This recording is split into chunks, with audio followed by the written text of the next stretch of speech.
Good morning. I'm Ben Ayers, Dean of the Terry College of Business, and it's my pleasure to welcome you to our Terry Third Thursday series. It's great to be here in the Terry Exec Ed Center, which is the home of our Executive MBA, our Professional MBA, as well as where we have our Exec Ed programs that are non-degree. And I want to thank the Alumni Board for arranging today's program as well as this entire series. Also, if you'll please join me in thanking our corporate sponsor, Synovus, as well as our media sponsor, WABE, Atlanta Public Broadcasting. So please join me in thanking them.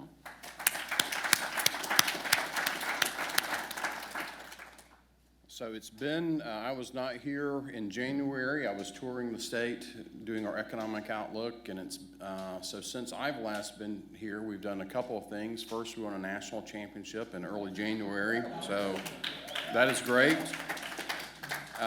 We did do our our economic outlook series. We started in Atlanta in December and went across the state and finished earlier this month, and 10 cities, over 3,000 people. And so we were sharing, if you were not able to see us on one of our stops, we were sharing good economic news for 2022 and very hopeful for this year. Updates for our Exec Ed Center. So shortly we will begin renovation on our ground floor.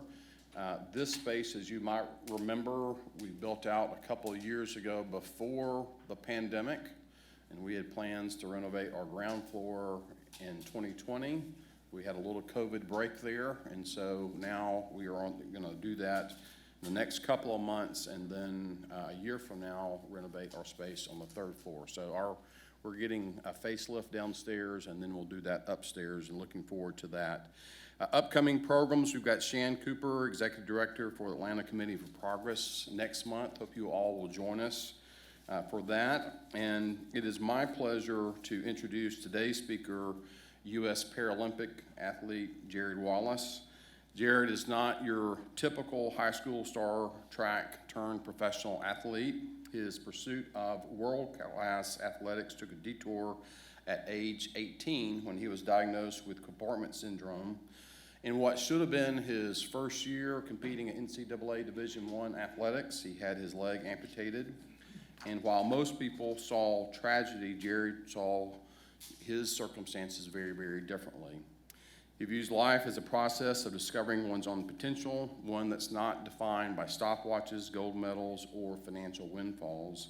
Instead, it's the spirit of living life to the fullest, regardless of circumstances. Despite his surgery, he's continued to thrive on the track. He has won 3 Paralympic Games, medals at 3 Paralympic Games. He set 4 world records and became a 3-time world champion.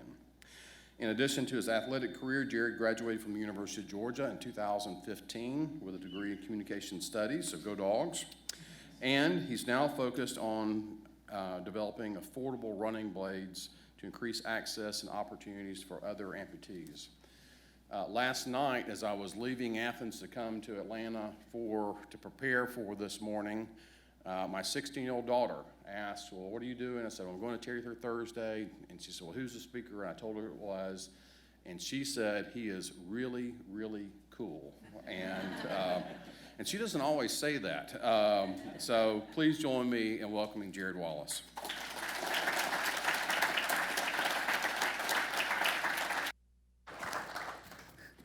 Thank you. You know when you get the approval of a 16-year-old, you're doing something right. So I will take that. She is friends with one of our neighbor's kids, so we get to see them around the neighborhood every now and then, which is fun. So thanks for having me here this morning. I will try to stay somewhat local, but if I start wandering around, just follow me like a tennis match. So, like I said, my name is Jared Wallace. Graduated from the University of Georgia.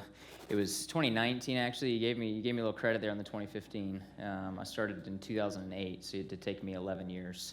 A little hiatus there in the middle, as you will kind of hear a little bit about. But growing up, I was not known as Jared Wallace. I was known as Coach Wallace's son. So for those of you that don't know, my dad is the head women's tennis coach at the University of Georgia. He's been the head coach for 37 years, which is amazing. 4-time National Coach of the Year, 5 national championships, 14 conference titles, most active, winningest coach in college tennis right now. So some big shoes to fill from that standpoint. From about 23 to 26, I kind of took over the reins where people knew me as Jared, the track athlete. That was kind of fun for a little while there. And then my sister decided to start a fashion blog, and so now I'm known as Loverly Gray's little brother. The girls in the room know who I'm talking about. The guys, your wallets have probably emptied a little quicker because of her, so I apologize for that. And then my mom was a Canadian national champion. She also ran track at the University of Georgia, so I come from a very athletic family. I've been married to my beautiful wife, Leah, for the past 5.5 years. She is also a Georgia grad, go Dogs, and we have a 2.5-year-old son, Levi, who we have had a blast. He was a little COVID baby, so we've got to spend a little bit more time than I think we originally, I don't want to say you originally think you're going to spend with your child, but it was a really special couple years to have him come into our lives during that season. Yesterday, he actually just had tubes put in his ears. He was having a bunch of ear infections, and when he woke up from his nap, he had put his hands over his ears. He goes, "Hello, hello." He goes, "Daddy, I can hear." To which is like the cutest thing ever, but also I was like, man, like how much could you not hear for the past 2 years? Like, I feel really bad. But yeah, so anyways, like I said, I graduated from Georgia in 2019 with a degree from Grady Communications, so didn't go Terry route, went the Grady route. Was the shortest destination. Being married, building a house, and going back to school was a little bit more difficult than I thought originally when I needed to do that, but I'm excited, like I said, just to share my story with you guys today. Hopefully we can each learn a little bit from each other.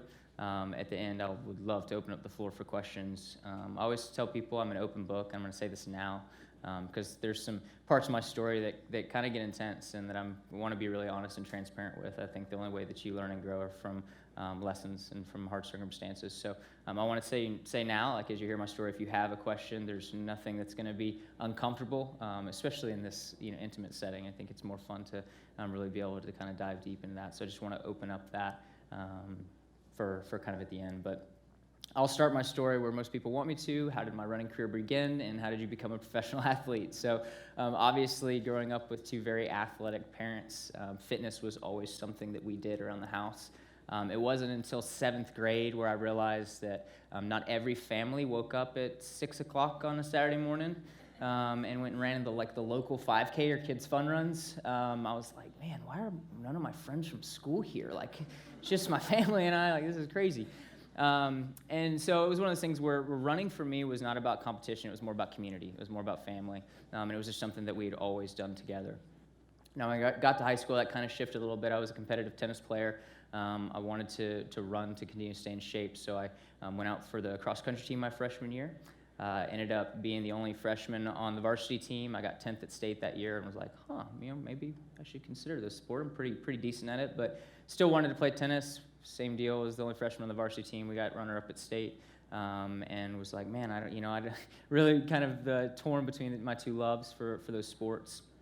The following year, the coach for the track team was like, we really want you to come out, like not play tennis. I was like, I can't do that. He's like, okay, don't show up to practice, just come and run the meets. So I did that for a year, and that was fun, and I performed really well and decided maybe I should consider a future in running. So I decided to lay down the tennis rackets. My junior year, I focused fully on running, and that was when I started kind of having a little bit more of a nagging injuries. I had, stress fractures was basically what it was diagnosed originally. So I would, run for 3 or 4 months, training, pain would come in the legs. I'd take 6 weeks off, go away. I come back 3 months later, take 6 weeks off. And it was just kind of the process that I went through my junior year, both cross country and track. Fortunately enough in track, I timed it to where I was able to win 2 state titles. In the 800 and the mile, started getting recruited from Division I schools, got an offer from Georgia going into my senior year. And was really excited, but there was this part of me that was like a little frustrated because I was what I deemed injury prone, and I knew that I would have to take my training up to the next level if I wanted to compete at the college level. And so Instead of just kind of dealing with it as I had for the past 3 or 4 bouts, I decided to let's go look, find a little bit more information out, maybe see if we can get a different opinion from another doctor. So when we did that, that was when we found out that I had chronic exertional compartment syndrome.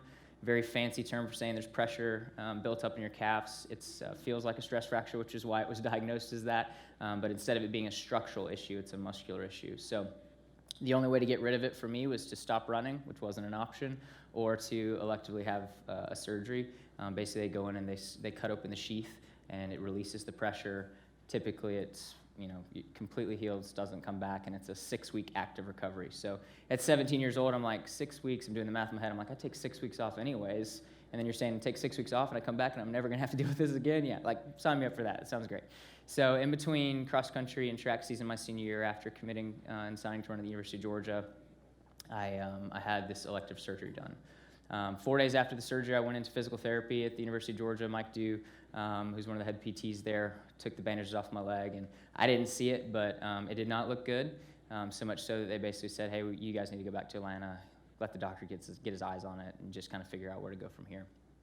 So when we went back to Atlanta, the doctor took the bandages off, immediately sent me into emergency surgery, where we realized that complications in the first surgery led to me losing 60% of the muscle from my knee down. Basically, I had been slowly bleeding into my leg for the past 4 days, and there really wasn't anything that we could do besides begin limb salvage. And so I spent the next 17 days in the hospital. I had a total of 10 surgeries, one every other day, 2 blood transfusions, and was in a hyperbaric chamber pretty much constantly when I wasn't in surgery, trying to promote healing, protect it from an infection, and ultimately try to save the limb at this point. We were able to initially save the leg, which was a blessing in disguise, and that'll make sense here in a little bit. But it was one of those things where I left very hopeful and optimistic, not really knowing how bad my limb was actually. My legs were wide open when I left the hospital. I was wearing a wound vac, still in hyperbaric chamber. After about 2 months, the wound closed enough where we could put skin grafts over it, and I began a 2.5-year journey of reconstructive surgeries. I ended up having a total of 10 reconstructive surgeries, ultimately, before having my leg amputated. And those 2.5 years were, as you can imagine, not the easiest 2.5 years of my life. From being a 17-year-old, having kind of my dreams as being a collegiate athlete, running my parents' alma mater, doing the things that I love to do.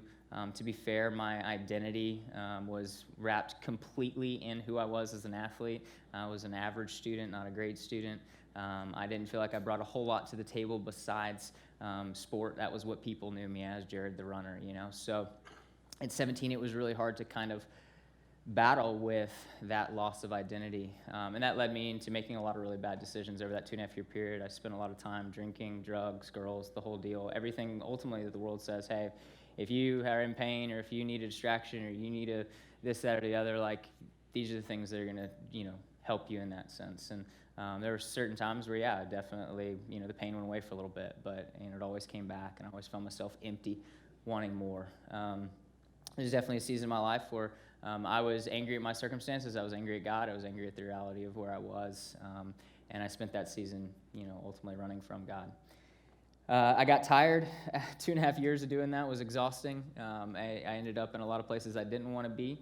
I was just tired of the reality of my life. I was addicted to pain medication. I had a very deformed, unfunctional limb, and I just honestly couldn't imagine the rest of my life looking the way it did. And I just didn't know how to handle that. What I did know, though, is that I'd been trying on my own for 2.5 years, and I needed to start letting go and trust the Lord that He would provide whatever that looked like. I didn't know what that ultimate decision looked like, but I knew that I needed to surround myself with great people to kind of lead into that process. So I got rid of a lot of friends that were putting me in the wrong directions, and aligned myself with some people that were really guiding me towards hope, if you will. Ultimately, I found myself in a doctor's office about 6 weeks after that beginning of transition of life change, if you will. And for the first time, a doctor, I would say, looked at me and was just like pretty raw and honest. He said, Jared, I'm going to be real with you. He said, you have an 80-year-old leg on a 19-year-old's body. He said, it's not a matter of if, but a matter of when you lose your leg. And that was pretty sobering news to hear, right? As a runner, as someone who's got his identity wrapped in this sport, being active, knowing that I'm gonna have to lose my leg and not really knowing what that could look like was pretty scary. And he said, let me ask you a question real quick. He said, let's take your leg off the table for a second.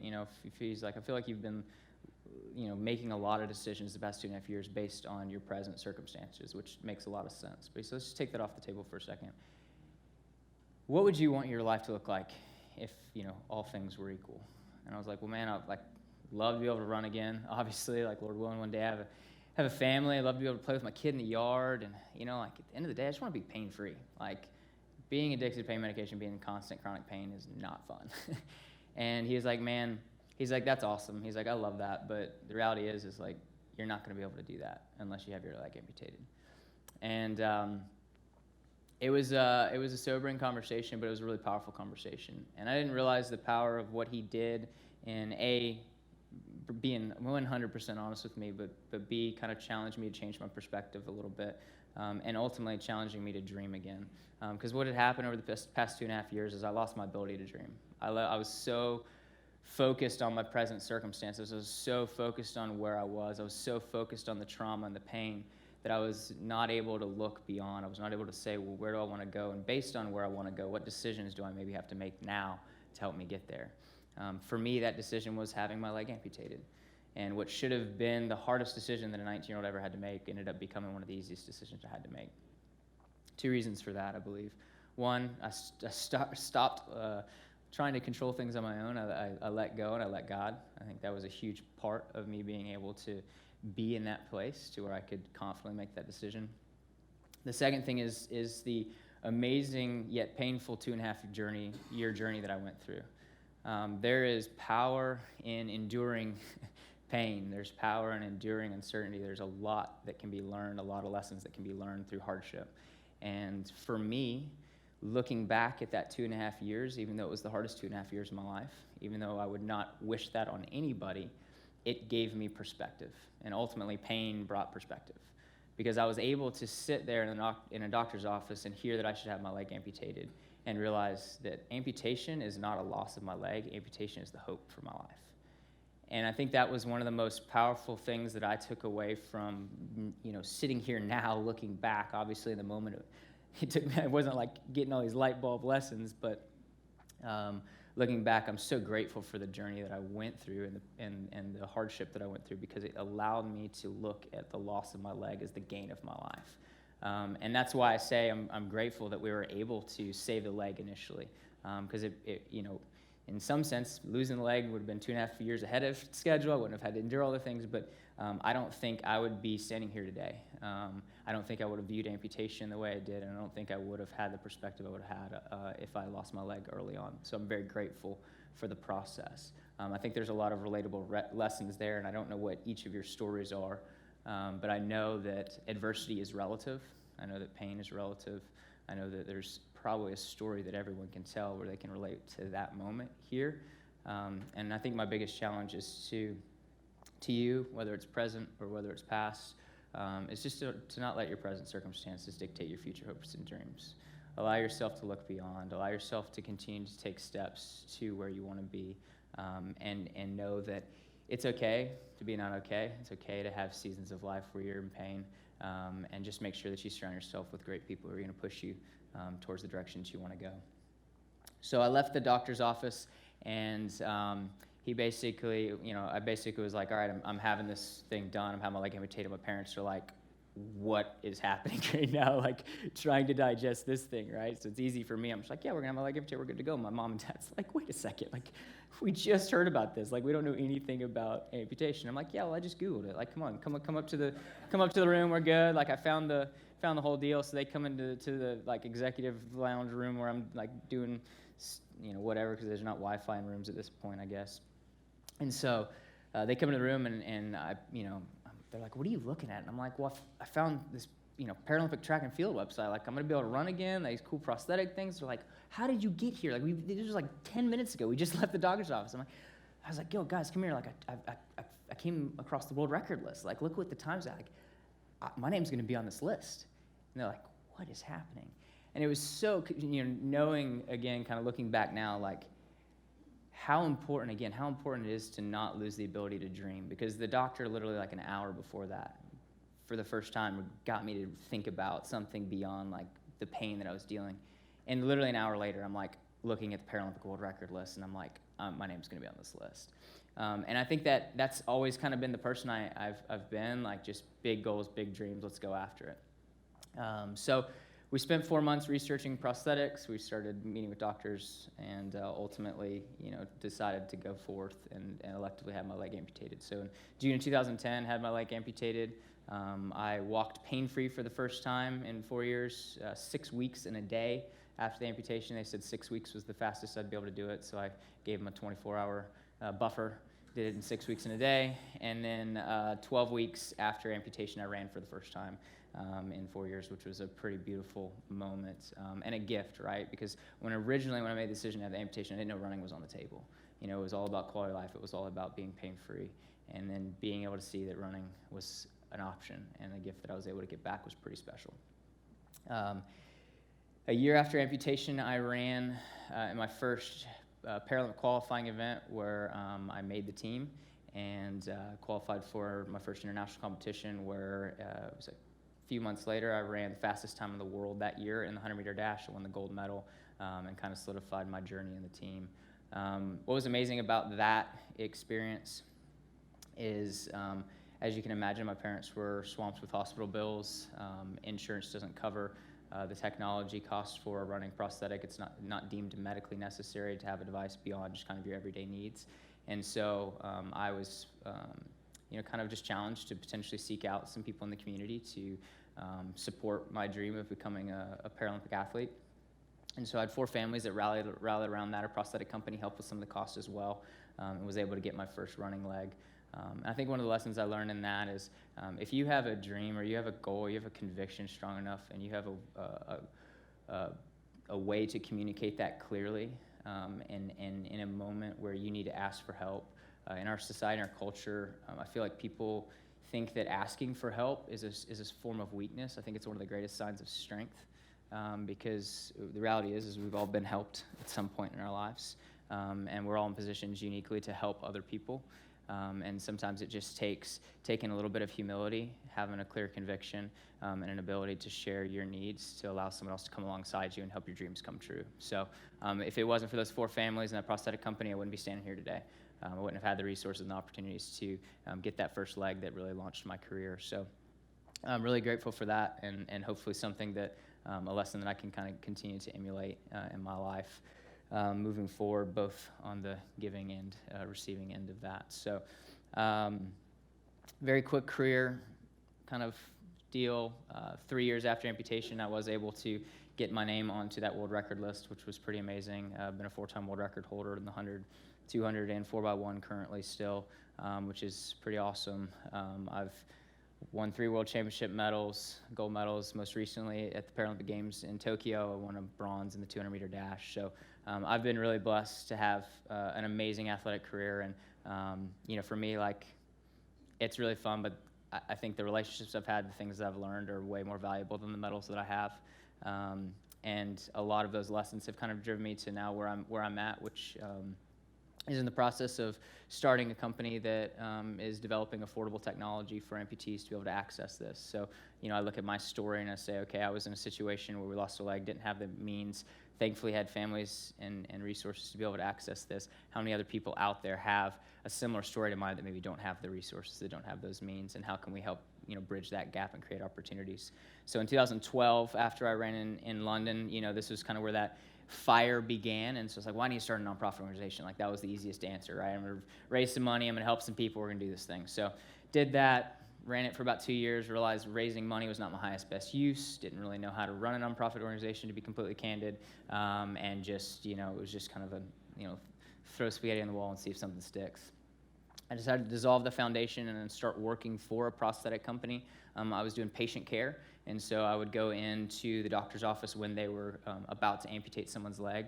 I would educate the doctor and the patient on the technology that we use. I would then go into the surgery with the doctor, and based on the technology we decided, I would help the doctor decide limb length of the amputation.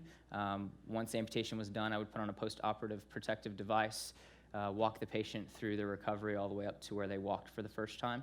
And just rinse and repeat. So I did that for about 2 years, and it was an amazing experience. I learned so much about the industry. I learned so much about the needs that were out there. I also realized it wasn't exactly what I wanted to do. It didn't fit fully into kind of what I felt like I was being called to, but it was an amazing experience nonetheless. After those 2 years of working, I stopped because I needed to go back to school to finish my degree at Georgia. So I did that while also consulting with an engineer in Japan to design and develop the technology that I actually run on a day-to-day basis and that I competed on in Tokyo.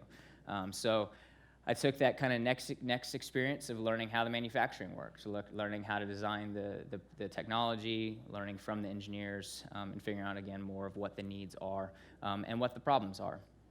And ultimately, the problem is one thing: it's very expensive to purchase these things. It's not as expensive to manufacture them, but the process to getting access to the technology is kind of the issue. So the manufacturer makes the product, a distributor purchases it, they sell it to a prosthetic company sells it to the patient. So there's three hands that have to actually get some ROI on that investment, and then at the top of everything, there's an insurance that basically regulates the cost. So they regulate the highest cost for the product. Sometimes they pay out the highest cost. Sometimes it's Medicaid 70% of billable. Different insurances have different kind of regulations on how that works. So learned a lot about the process and why it's so difficult for people to actually access this technology. The most frustrating thing that I bumped up against was that insurance regulates the cost, but about 95% of the time they don't pay for it, using the term, again, not medically necessary. So I decided to, instead of try to take on an insurance giant, which was my first thought, but then I realized that was a stupid idea, was to start a direct-to-consumer business model.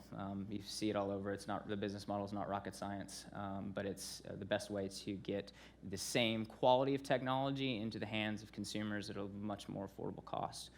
We took it one step further, and instead of just making the blade design itself, we designed and patented an adapter.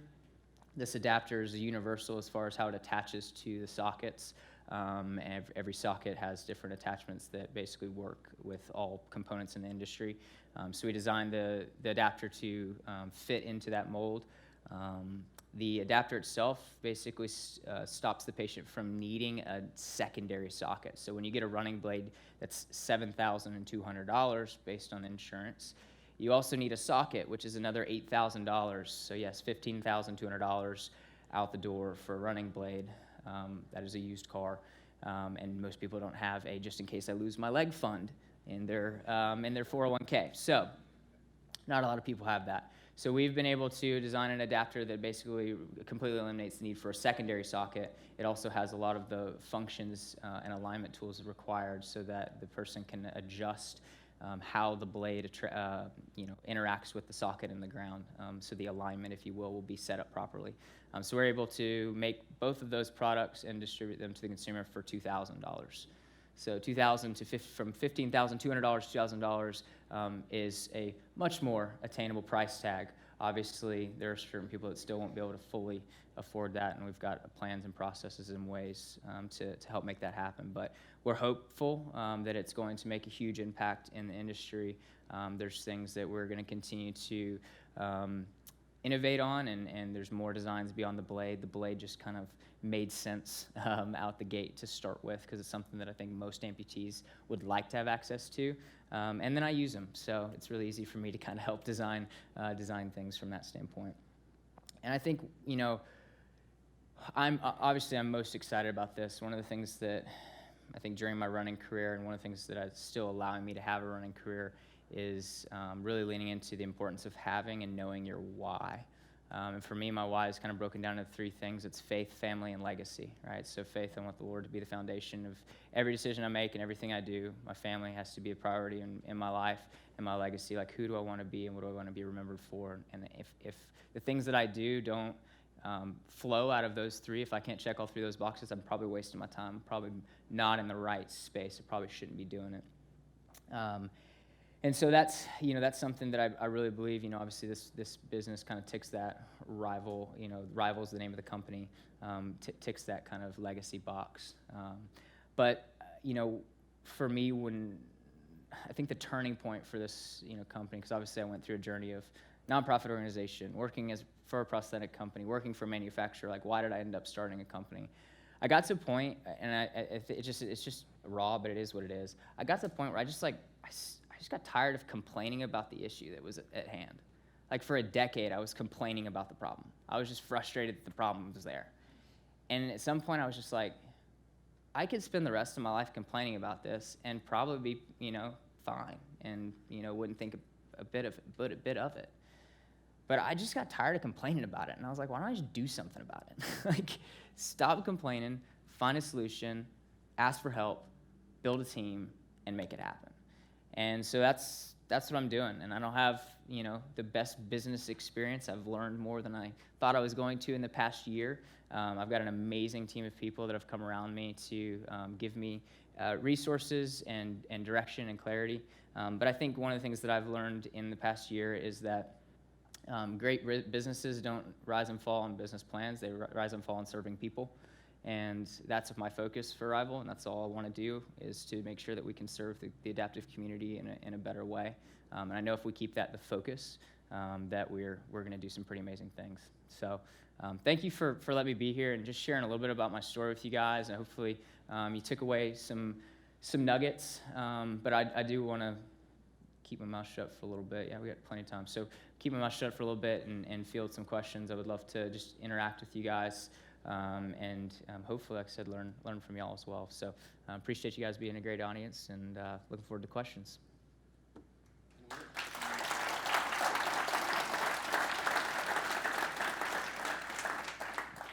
you'll raise your hand, we have a microphone. Wait till the microphone gets there, because we are recording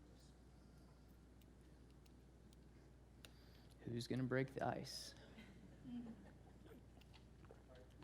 Jared, thank you for being here. Yeah. You mentioned you went through a 2.5-year period of pretty dark times. Mm-hmm. What was your low point? What was that moment where you're like, this is not sustainable? Yeah. I've got to change. Yeah, it was. It's really kind of funny. And thank you for asking that question. So through all that I went through, the low point was a girl breaking up with me, which, yeah, if we can all laugh at, it's totally fine. But it was one of those things where I had convinced myself that I was, it's 100% honest. Like, I was using this just girl I met at church, and I was basically using her to try to get closer to God. Like, that was in my mind. Like, that was just I was in this just state where it's like, man, if I can just hang out with her more, like, I'll be closer to the Lord, and maybe I'll get my life back on track. 'Cause she seems like she's got it figured out. And she broke up with me the night I was gonna tell her I loved her. And so to add that onto it, right? And so it was one of those things that the Lord knew what I needed. I needed to be truly, ultimately broken, and I hadn't fully been, like, given everything up. And that was Him just kind of, like, meeting me at rock bottom, I believe. And I remember the conversation, like, literally, after she left, I was in my apartment by myself, and I was just, like, literally just audibly just yelling. I was like, all right, God, like, gloves are off, dude. Like, using her to get closer to you. Obviously, you don't want me to be close to you. So, like, here we go. And it was just like this whisper I felt. It was just like the Lord saying, man, like, you don't have to use her or anybody to get close to me. I'm right here. I always have been. I always will be. I'm just waiting for you, literally waiting for you to stop running from me and start running with me. And that was the moment where I just realized I thought I'd let go, of everything, and I hadn't. And that was the moment where I truly let go. And I have moments where I try to grab back on every now and then. It's a daily choice. It's not always the easiest, but that was definitely the rock bottom for sure. So thanks for asking that.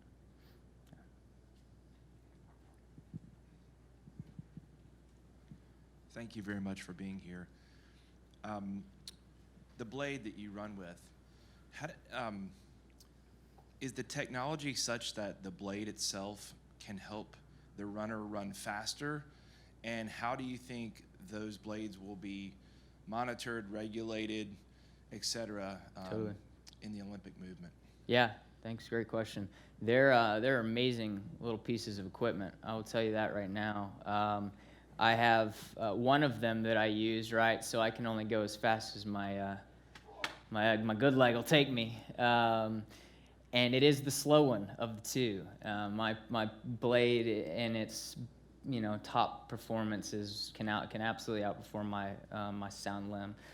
So there's obviously, as you guys probably know over the years, with having double amputees competing in the Olympics and some controversies that exist around that.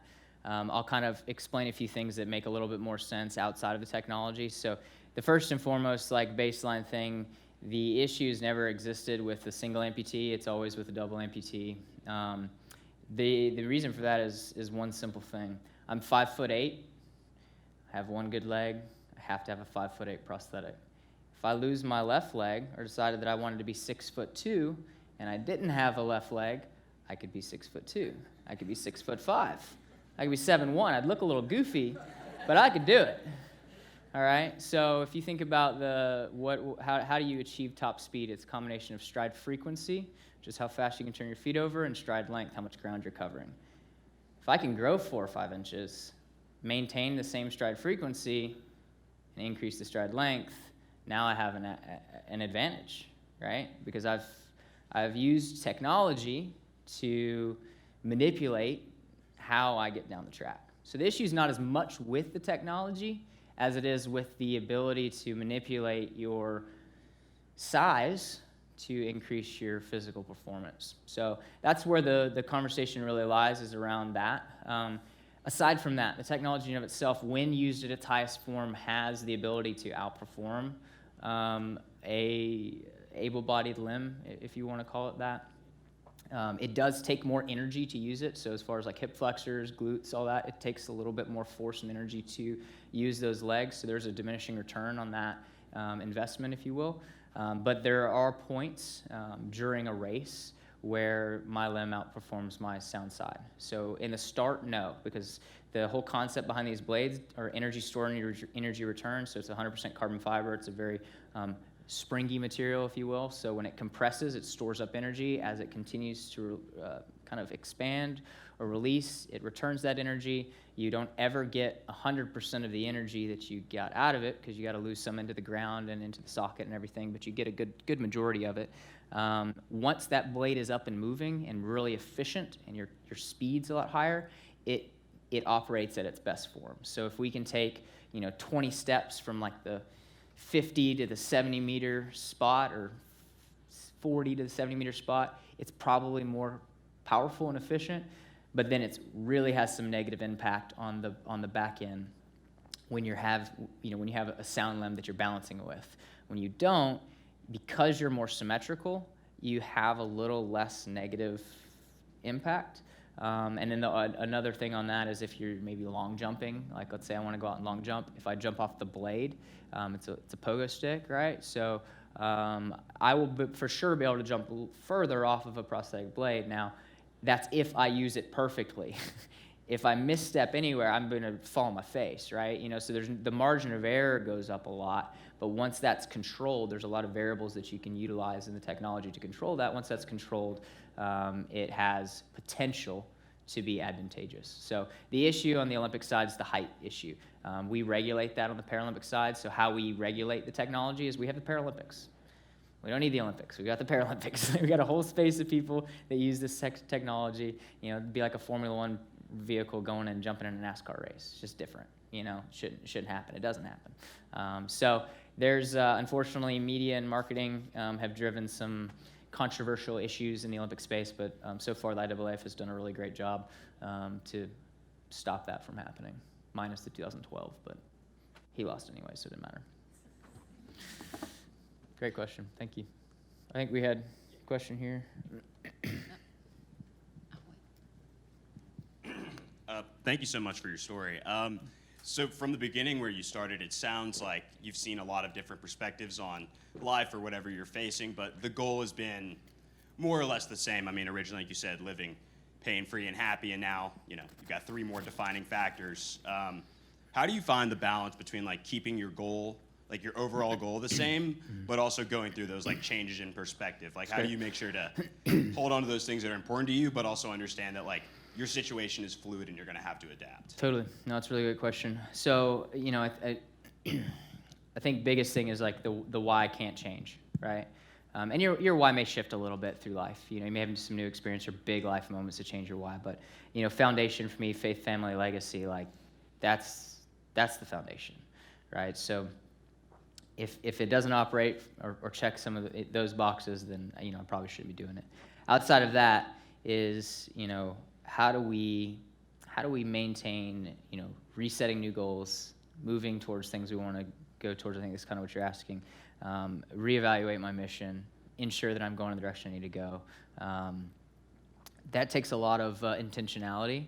And one of the things that I've done and try to do on a fairly regular basis is each year, like, rewrite a mission statement. So, you know, from a business standpoint, you got a mission and a vision, right? Most people don't really know what that is because they're know what a mission vision is, but don't know what theirs is. What I mean, like it's long, it's convoluted, it's not sticky. So I think one thing I've tried to do is I've tried to simplify like what my mission and vision is. I think my why is kind of the big explanation, but if I can have like an intentional mission for the year or a goal for the year, I always separate. And this is something that my career as an athlete's really helped. So every 4 years when I leave the games, I write down where I want to be in 4 years, and I work backwards. So 2012, when I left, I was on the plane. Where do I want to be in 2016 in Rio? 2016, left. Where do I want to be in 2020? 2020, where do I want to be in 2021 technically? Where do I want to be in 2024? So it's taught me to say, hey, every 4 years, and this can happen every 2 years, it can happen every 5 years, 1 year, whatever, I need to hit the reset button. I need to make sure that I'm going where I need to go. And then I work backwards. I do, okay, what do I need to do if, you know, for 2024? What do I need to do in 2023 to get to where I want to be in 2024? What do I need to do in 2022 to get to where I need to be in 2023? So I need to be in 2024, right? So I spend some time going through that process. And then based on that process, how does my current mission fit into that? How does my current vision of where I want to go fit into that? Does it? Does that mean I need to change my goals, or do I need to rewrite my mission, right? So like this year I rewrote my mission because a lot of life things have changed. And my mission's simple. It's I want to be elite. Okay? It's very simple. There's a lot more into it, but again, like that's the sticky part. I just want to be elite. So elite stands for envision, envision. So if I don't have a vision for where I want to go at the beginning of the day, it doesn't matter. L stands for lead. I want to lead my family well. I want to lead my team well. I want to lead my, you know, friends well. I want to lead my small group well. All the things that I've been put to, I want to be a good leader. I stands for invest. I want to invest in relationships and time and things that are going to be a positive ROI, right? So I want to be able to make sure that wherever I'm spending my time, it's giving back. I've realized the past couple years I was investing in things that were just draining, and they were not bringing life; they were taking life, and so I needed to kind of reevaluate those.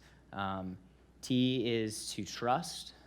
I need to trust my team. I need to trust my coaches. I need to trust my family. I need to trust my, you know, business team. You know, let go of things. I'm no one can do something as good as I can. I believe that truly, to a fault.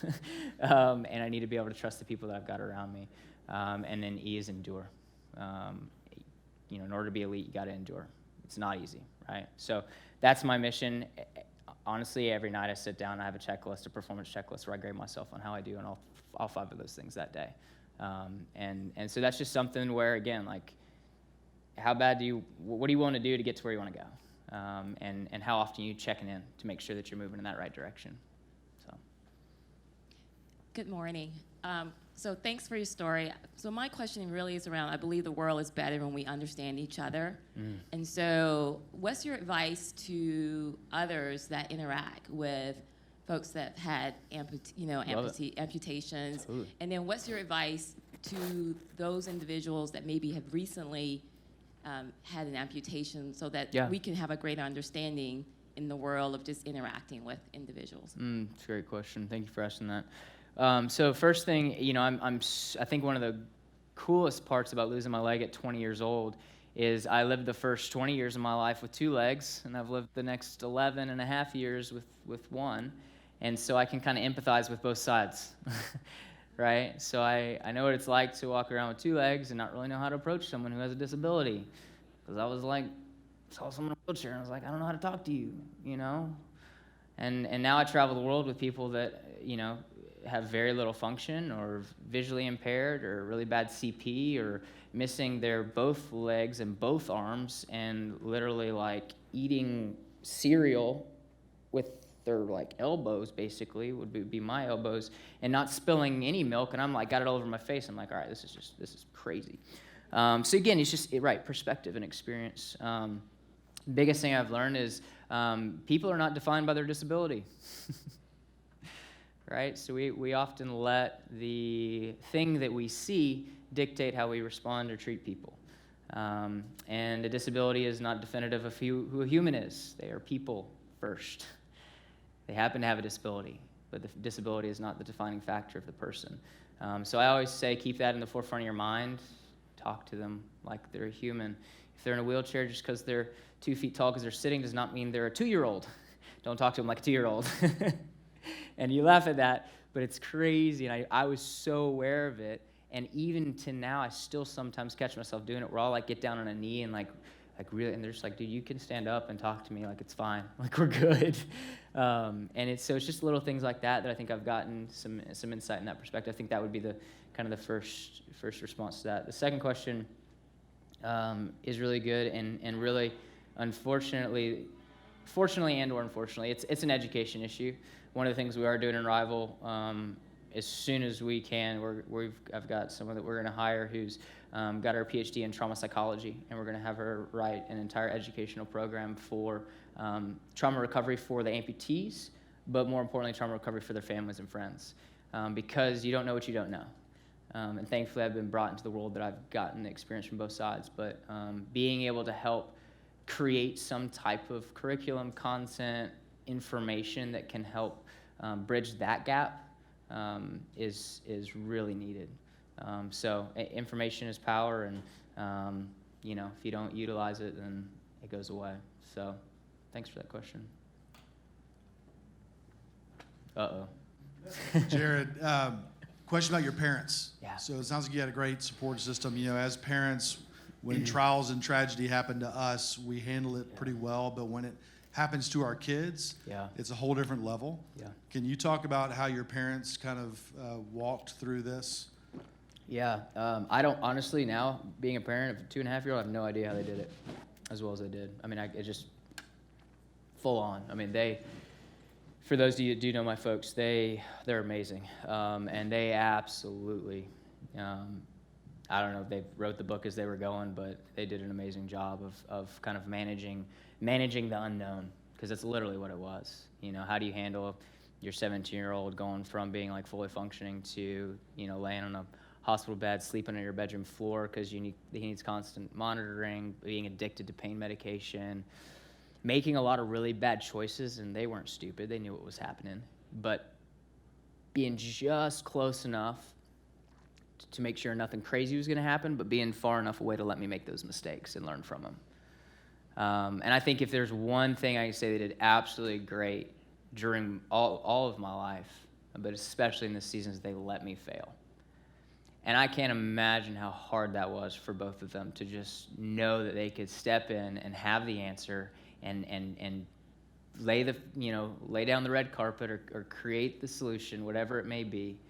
But they let me fail. They let me suffer in some areas. They let me hurt, and they loved me in it, and they probably suffered and hurt a lot more than I did, to be completely honest, knowing what I know now. But they did that, and I think that they did that honestly because they were on their knees every night and trusted the Lord that He was going to take care of me most importantly. And so I can't.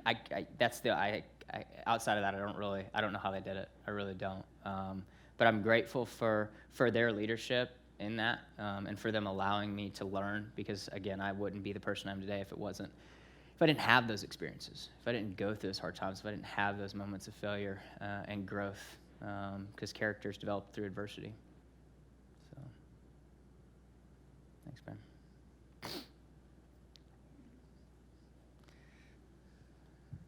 Ben. Being your cousin-in-law, I could ask you plenty of questions. We'll save those for another time. The real question I wanted to ask is, I think you play any sport, or you've been around sports at any point, there's lots of lessons, there's lots of qualities you can take from that. What's the number one lesson attribute you've taken from sports and applied that into business? That's a good question. There's a lot. I think a little bit of kind of what I was just talking about with the kind of subconscious process I go through for every 4 years, where I build a plan of where I want to go and I set goals and I have a little checklist to get me to where I want to go. Just the business is brand new, but we have built that. I spent a lot of time early on building that, and some of my team members are like, I feel like you're just wasting a lot of time doing, like, we had other things I do, and I'm just like, this isn't valuable. This isn't valuable because it's a roadmap for you guys to know where we're going. When I'm not there, when I can't answer all the questions, like, just go back to this. If nothing less, go back to this, because it'll help continue to ensure that you're going in the right direction. So I think, honestly, I mean, again, I'm so new as far as business is concerned, that I'm excited to see how those things kind of correlate. But I think that's one really big thing. I think the other thing is, like, there's just a level of, like, grit and work ethic that, like, one of the football coaches was walking. I'm training in the indoor facility at Georgia because it's cold outside, and I'm soft now because they built an indoor facility. So it's 60 degrees. And I'm like, it's cold outside. I'm gonna go inside. And so I'm in there, and pretty much the same time most days. And he goes, "Boy, you don't miss a day, do you?" And I just, like, unconsciously, I was like, records don't break themselves. And I thought about that, and I was like, records don't break themselves. Like, if I'm not here every day, like, by myself, coach isn't always there. I don't always have a babysitter. I don't always have someone to tell me what I'm doing. I know what I need to do. I've been doing it for 11 years. Act like a professional, show up, do the work, and see the return on your investment. And there's no doubt that has applied, benefits in the business world. So it's easy to go on autopilot. It's easy to be average, and it's acceptable, right? Like, most places, like, average is great. Come on, average employee, average showing up, do your thing. It's great. It's easy to do that, though. It's hard to be in that 1%. Takes that extra level. Takes that grit. Takes that. Doesn't matter what anybody says. I'm going to go that extra hour. I'm going to work that extra shift, whatever it may be, because that's going to get me closer to that end goal, right? So there's a process, If you don't have those goals, if you don't know where you're going, why are you going to stick around for an extra hour? You're not. There's no point. So I think the power of setting those goals, the power of having a roadmap to where you're going, is when things get hard, you have something to lean into to get you ultimately to where you want to be. So it's a good question. We still got plenty of time, guys. Let's go. Thanks again for being here. Yeah. You talked about once you received your prosthetic, how long did it take for you to be able to run? And do you recall that day that you ran and what went through your mind? Very well. Yeah. Man, it was crazy. Humbling. Crazy and humbling. So it was 12 weeks from the day of the amputation where I ran for the first time. And so I'm at my prosthetic facility, and they've got this, like, just little sidewalk strip outside of their place. And I go back, and they're videoing, and they're like, "All right, man, like, you just have to trust it, right? You just got to trust the technology, and it's going to be there." And I'm like, at this point, I'm like, man, I am pain-free. I got this cool little, like, robotic-looking thing on my leg. Like, I'm, like, way past the fact that I've lost my leg at this point. I'm like, all right, we're good. Here we go. Like, everything's fine. So I'm like, all right, cool. I'm just going to try. And I just took off. I started running. I ran back, and they like, running back, they were all just like. I was like, was I doing something wrong? They're like, no, like, you look normal. I was like, well, you said just run and trust the thing. Like, what did you expect me to do? Like, just did what you asked, Like, what was the worst thing that was happening? I was going to break, I'd fall, we'd fix it and do it again. And so I think I had this, like, so much excitement, but also just, like, who cares at this point? Let's just go. Let's do this thing. So I tell you that story to tell you, take it home with me because I'm not going to leave. They're like, no, I'm like, I'm taking this with me. You're not going to like keep it here for it. I'll bring it back, but this is a big day for me. So I take it home, and all I want to do is run with my dad, right? Like that was it. And he wasn't there. I was taking practice or something that day. I went up in the morning by myself and picked it up. And all I want to do is run with Dad. So it's like, all right, Dad comes home from practice. I'm like, we're going on a run. You're going to run with your boy. Like, we're doing this thing. So I put it on. We make it like 400 meters. And I'm like, ooh, man, whew. Like, and it's not that my leg hurts. Physically, I am so out of shape that I could not run more than 400 meters. And it was like the most because I hadn't done anything in like 4 years, and it was humbling. And the first thing that was back to my mind was like, man, these world records are gonna be a lot harder to break than I thought they were. We got a long journey ahead of us. But it was one of those things that, again, to go back to these, like I had a goal.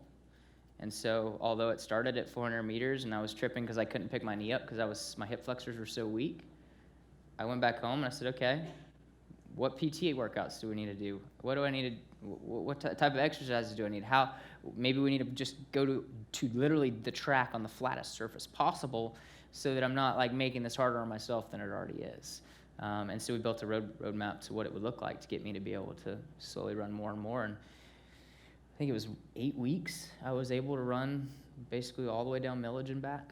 Still slow, but I'm hitting some mileage now, right?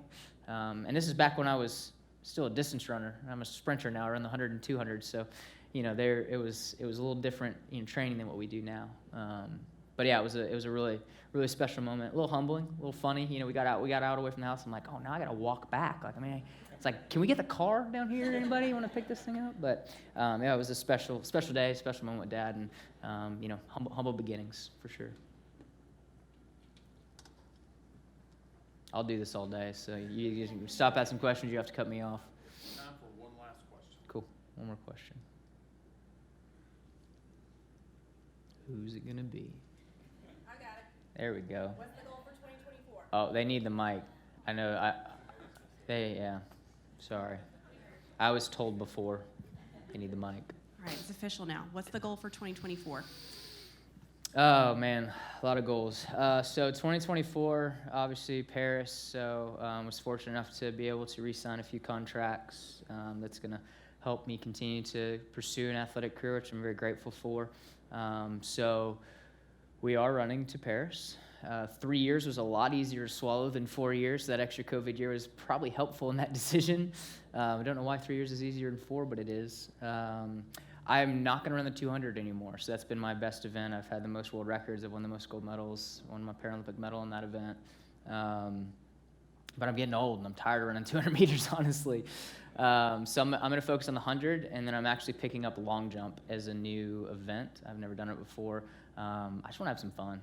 I feel like the event itself is like built really well for my personality. You get 6 jumps, you get to video it with your coach, you get some feedback right away, you make adjustments, you're competitive, you get to talk to your competitors between, in the 100, it's like gun goes off, the race is over, and it's like, what just happened? I don't know. I did that, how did I do? So it's going to be a little new craft to learn. And then with the prosthetic side, we want to be multi-million-dollar company at that point, multiple products, educational content, bunch of big goals there. But those two things work in line with one another, I believe. So 2024 is going to be a great year. Don't think I'm going to be able to make it to 2028 to the LA Games. I'm just going to be too old for that. But maybe I'll be on the sidelines interviewing people or something. I don't know. We'll figure it out. But thank you guys so much for having me today. Appreciate it.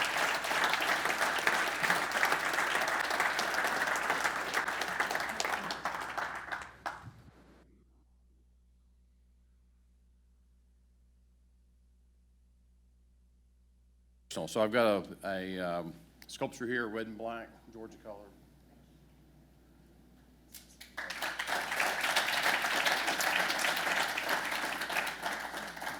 If we have not paid for your parking yet, we'd love to do so we can give you a validation on the way out. Hope everybody has a great rest of the week. Look forward to seeing you next month. Thank you.